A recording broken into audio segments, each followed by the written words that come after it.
2 power 256ஐ 17ஆல் வகுத்தால் கிடைக்கும் மீதி என்னன்னு கேட்குறாங்க. ஸோ ஃபர்ஸ்ட் இந்த 256 4 இன்ட்டு 64 ரைட் பண்ணலாம். 4 இன்ட்டு 64 256. அப்போ ஸோ இங்கே 2 பவர் 4 ஹோல் பவர் 64 ரைட் பண்ணலாம். ஸோ எதால் வகுக்கிறாங்க? வகுத்தல் 17. 244ங்கிறது 16 ஹோல் பவர் 64 டிவைடட் பை 17.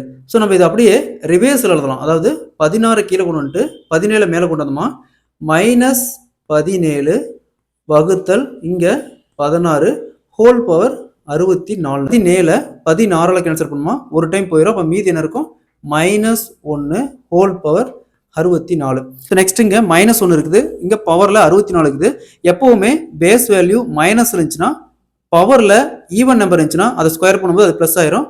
அப்போது இந்த இடத்துல 1 தான் வரும். 1க்கு பவரில் என்ன வேல்யூ பவரில் இருந்துச்சுனாலும் அது ஈக்குவல் டு 1 தான்.